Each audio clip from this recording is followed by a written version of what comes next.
You strive to keep your family healthy, bosses and employees happy, and the home life smooth. But now it's time to focus on you.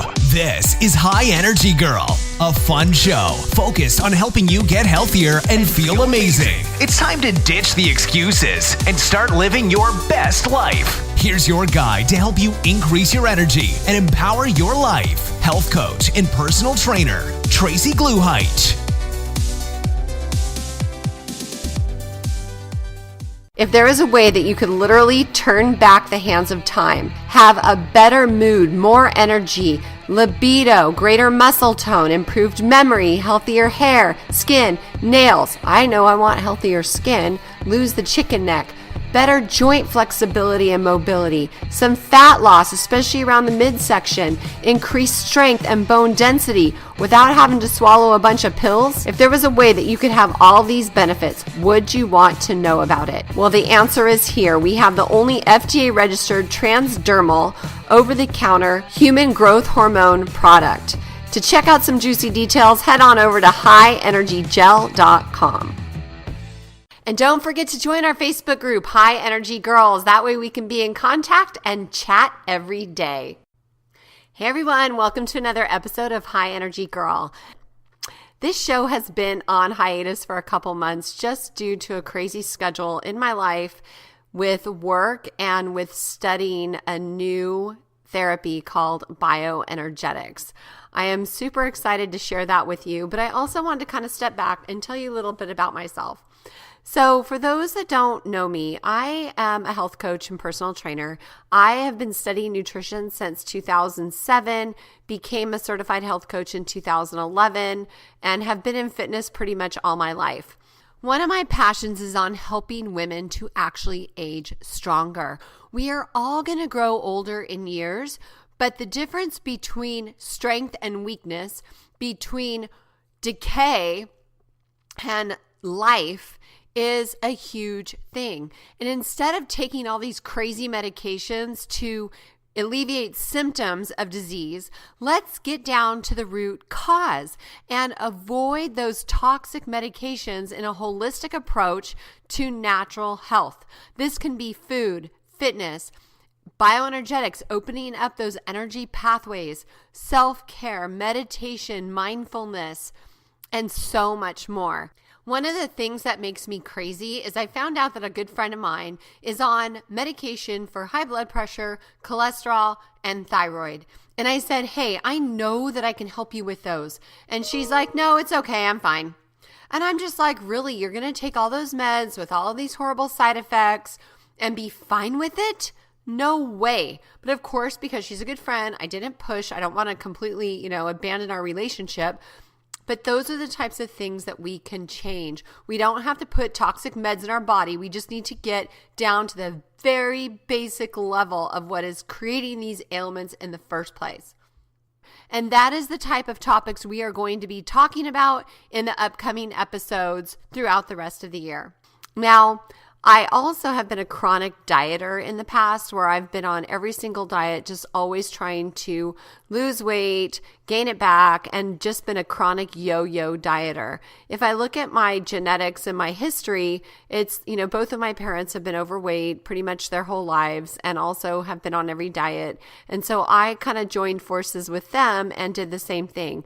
Now, mind you, besides being pregnant, I've probably only been about 25 pounds overweight. And so, but because of my lifestyle with my parents and my family, I've been on every single diet possible, from the Cambridge diet way back when, to Weight Watchers, to, the Beverly Hills diet, the cabbage soup diet, Body for Life, I can't even remember all the names of them. But I was a chronic yo-yo dieter. I developed eating disorders and exercise disorders, like exercising for hours and hours a day. And it just kind of became crazy. And then what happened was I found the ketogenic lifestyle, which basically gave me freedom. And in 2014, I wrote a book totally making fun of the low carb diet because I was convinced that we needed carbs for energy. And I really did believe that for a very, very long time. And then in about 2015, I was looking for a nutritional protocol to help my mom, who was diagnosed with both Hashimoto's and Alzheimer's, like pretty much at the same time. And I was like, oh my gosh, she's got to change her diet. There's got to be a way to help her. And so I was doing tons of research and I stumbled upon the ketogenic diet. And I at first thought it was complete BS. So I researched it, you guys, like seriously for 6 months at least. I could not believe that eating fat could be healthy. I listened to podcasts. I read books. I looked up articles. I looked at the science. I was just mind blown when I really understood, because I was under the old school dogma of high cholesterol and that this was not going to be a healthy way to live. And forever I was avoiding fat, right? So I was like, grew up in the 80s and everything was non-fat and, low fat. And I mean, gosh, do you remember like non-fat mayo? I mean, what did they do? They take out the fat, they replace it with sugar.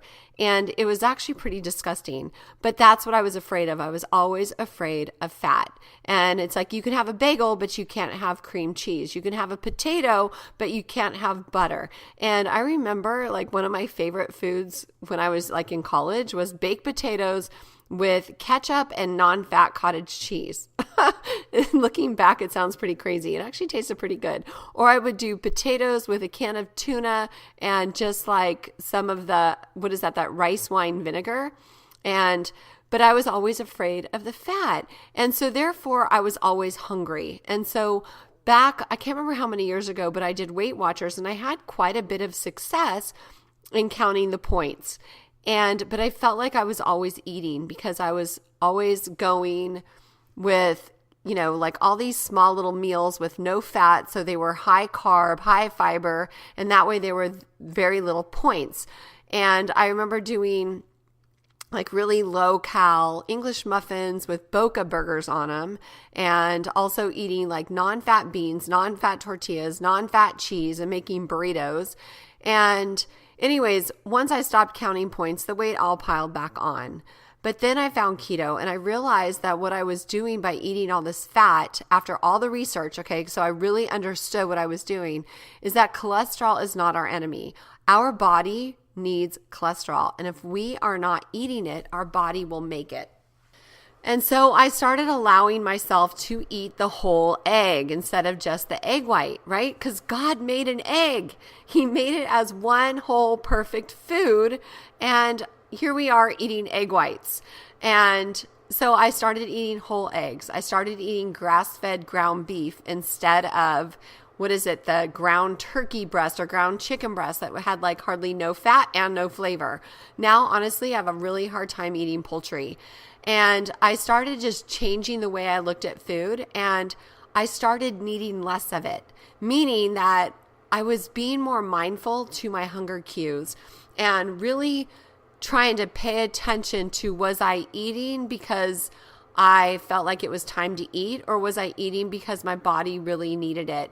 And then when I was able to eat more cholesterol, it actually helps with my hormones, and I started having a lot less hormonal symptoms, meaning like hot flashes, not being able to sleep well at night, and the ups and downs with the mood. Because what I learned is that a lot of the mood swings happen because of the blood sugar roller coaster and the hit that your brain takes when you're eating sugar. And so when you're not eating sugar, it falls and it crashes, right? So anyhow, it just was a game changer for me. And people say that, oh, you need to eat to fuel your workouts. Well, that's not necessarily true, because when you do keto, when you're a ketogenic fat burner, when your body needs fuel, it will draw from your fat sources.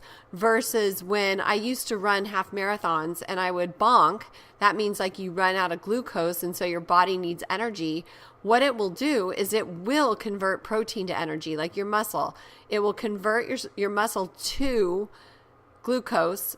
It's this process. I don't want to bore you guys with all the science, but it's called gluconeogenesis.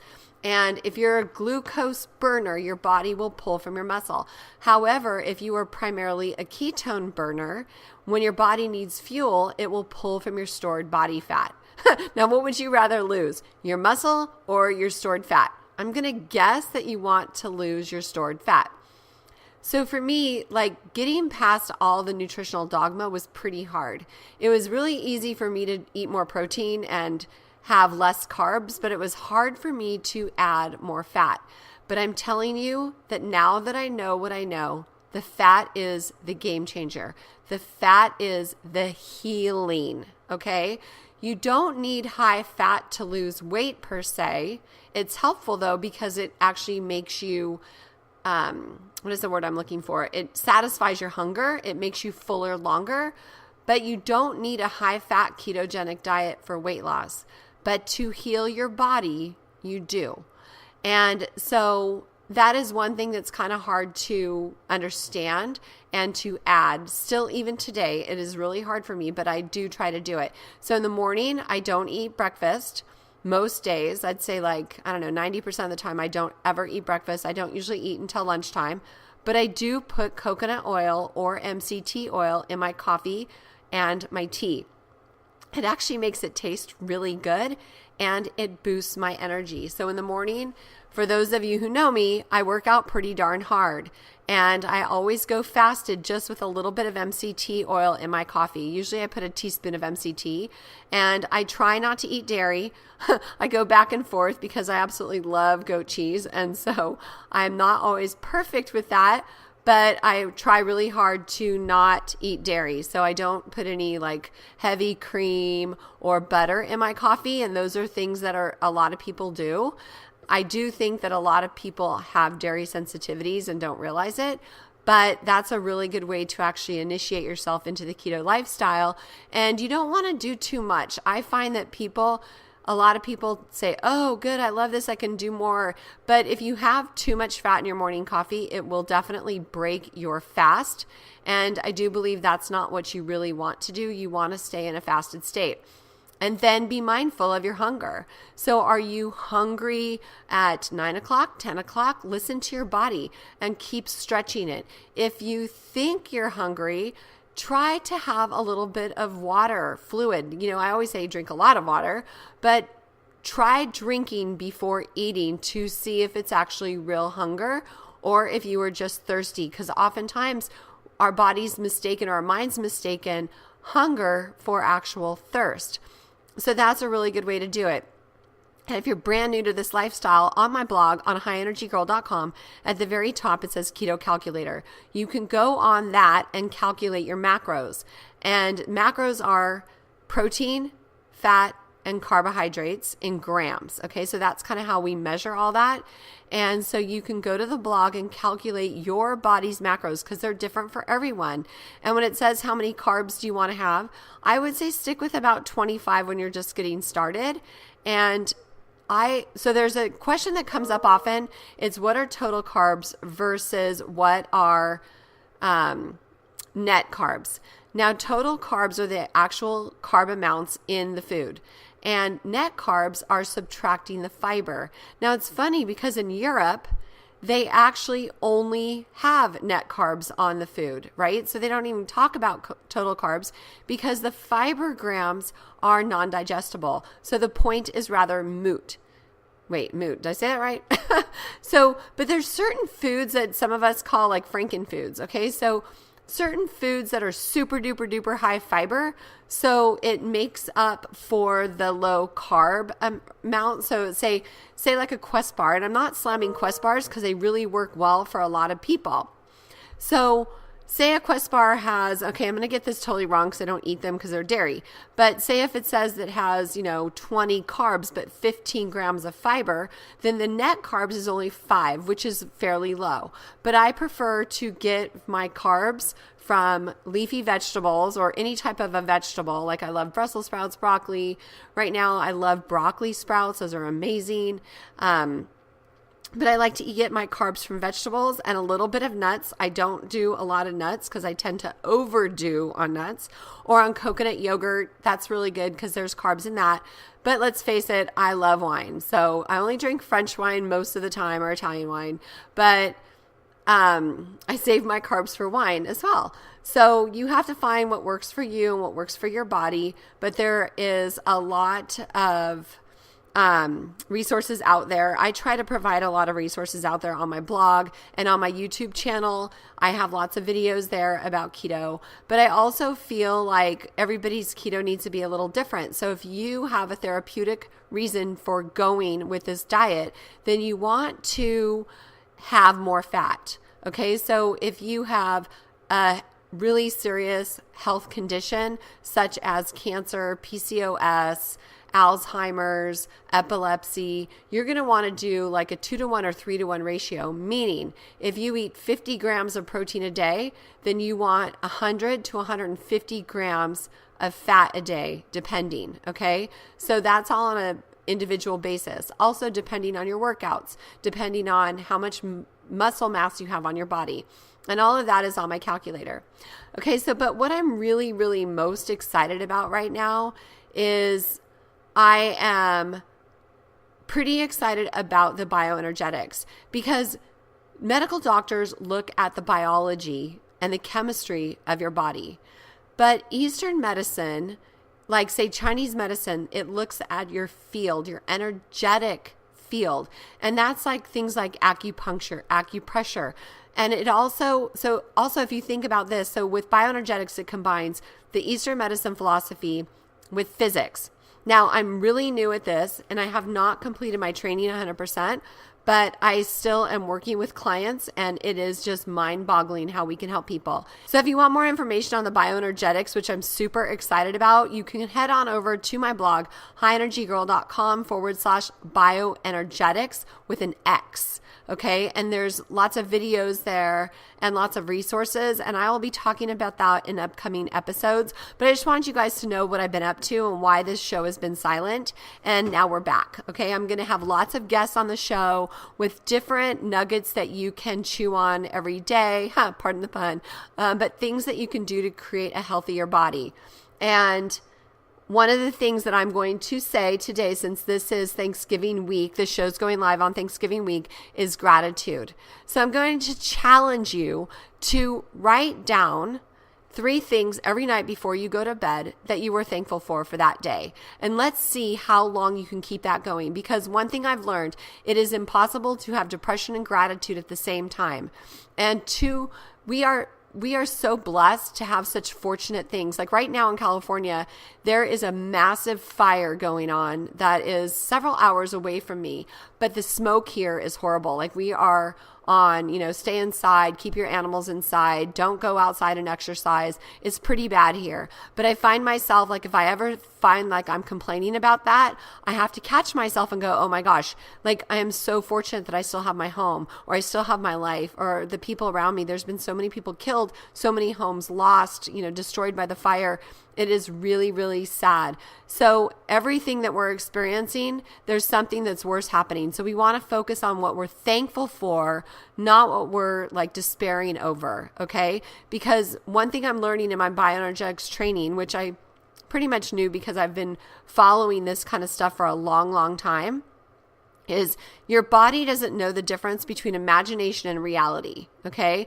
Your mind only believes what you feed it. So you want to feed it the good in your life, okay? Not that you can't acknowledge the bad and experience it, but let it go, release it. Feel the feelings and release it, but focus on the gratitude, focus on the joy, focus on the high vibration activities in your life and the high vibration people, and kind of release the rest that doesn't serve you. Okay. So that's your challenge for this show, is from now till the end of the year, and then keep the practice up. But your challenge is for now till the end of the year, write down every night before you go to bed 3 things that you're thankful for and make them different. Like, so maybe you're going to say the first time, like, I'm thankful for my spouse and I'm thankful for my children. I'm thankful for my home. Okay. But then the next day, make it different. Don't repeat yourself and say the same things over and over and over, even if you are thankful for them. Okay.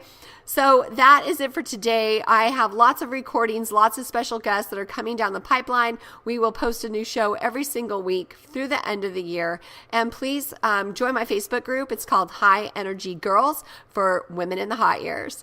And I look forward to seeing you on the group inside. Please subscribe to the show. Give us a rating and review. And if you have any special guests that you think would make great people for us to learn from, please go ahead and email me at Tracee@highenergygirl.com. That's Tracee with 2 E's. Go out and make it a great day. This podcast contains the opinion and thoughts of its host and guests. It is intended to provide helpful and informative material on the subjects covered. All statements made on the podcast have not been evaluated by the FDA and are not intended to diagnose, treat, cure, or prevent disease. If the listener requires professional assistance or advice, please contact your personal medical doctor. Both host and guest specifically disclaim any responsibility for any liability, loss, or risk, personal or otherwise, which is incurred as a consequence directly or indirectly of the use and application of any of the contents of these episodes. Like I said, this is my opinion and I could be wrong.